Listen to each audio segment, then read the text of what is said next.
بسم اللہ الرحمن الرحیم۔ شروع کرتا ہوں اللہ کے نام سے جو بڑا مہربان نہایت رحم والا ہے۔ ناظرین السلام علیکم۔ امید ہے تمام ناظرین خیریت و عافیت سے ہوں گے۔ آپ دیکھ رہے ہیں حسنین وائس یوٹیوب چینل۔ آج کی اس ویڈیو میں حضرت نوح علیہ السلام کی کشتی کے بارے میں بات کرنے جا رہے ہیں۔ حضرت نوح علیہ السلام 9.5 برس تک اپنی قوم کو خدا کا پیغام سناتے رہے، مگر ان کی بدنصیب قوم ایمان نہیں لائے، بلکہ طرح طرح سے آپ کی تحقیر و تذلیل کرتی رہی اور قسم قسم کی اذیتوں اور تکلیفوں سے آپ کو ستاتی رہی، یہاں تک کہ کئی بار ان ظالموں نے آپ کو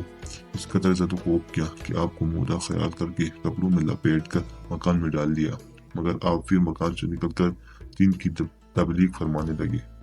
اسی طرح بارہا آپ کا گلا گھونٹتے رہے، یہاں تک کہ آپ کا دم گھٹنے لگا اور آپ بے ہوش ہو جاتے، مگر ان الزاموں اور مصیبتوں پر بھی آپ یہی دعا فرمایا کرتے تھے کہ اے میرے پروردگار، تو میری قوم کو بخش دے اور ہدایت عطا فرما، کیونکہ یہ مجھ کو نہیں جانتے ہیں۔ اور قوم کا یہ حال تھا کہ ہر بوڑھا باپ اپنے بچوں کو یہ وصیت کر کے مرتا تھا کہ نوح علیہ السلام بہت پرانے پاگل ہیں، اس لیے کوئی ان کی باتوں کو نہ سنے، نہ ان کی باتوں پر دھیان دے، یہاں تک کہ ایک دن یہ وحی نازل ہو گئی کہ اے نوح، اب تک جو لوگ مومن ہو چکے ہیں ان کے سوا اور دوسرے لوگ کبھی ہرگز ایمان نہیں لائیں گے۔ اس کے بعد آپ اپنی قوم کے ایمان لانے سے نا امید ہو گئے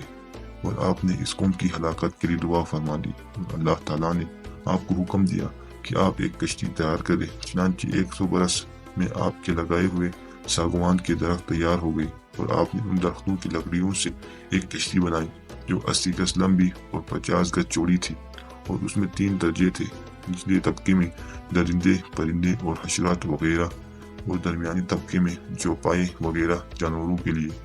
اور بالائی طبقے میں خود آپ اور مومنین کے لیے جگہ بنائی۔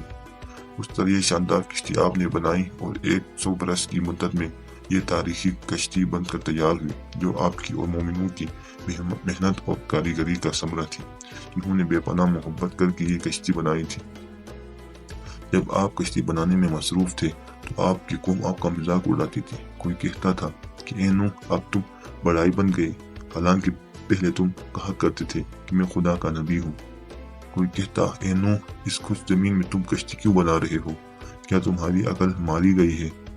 غرض طرح طرح کا تمسخر اور استہزاء کرتے اور قسم قسم کی تانے بازیاں اور بد زبانیاں کرتے رہتے تھے،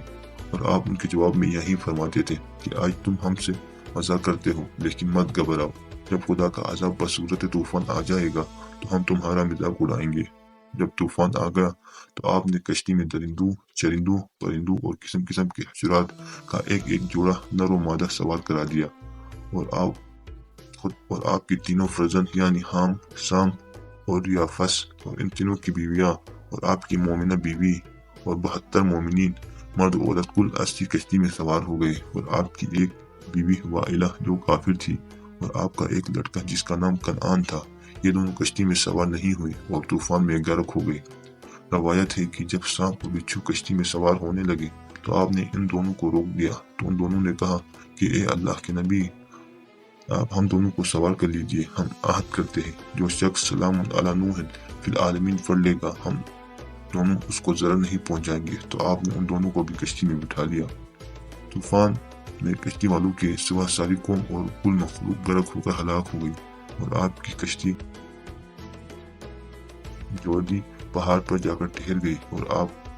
طوفان ختم ہونے کے بعد زمین پر اتر پڑے، اور آپ کی نسل بے پناہ برکت ہوئی کہ آپ کی اولاد تمام روئے زمین پر پھیل کر آباد ہو گئی، اسی لیے آپ کا لقب آدم ثانی رکھا گیا ہے۔ تو ناظرین، ویڈیو پسند آنے پر ویڈیو کو لائک کریں اور مزید ویڈیوز دیکھنے کے لیے ہمارے چینل کو سبسکرائب کریں۔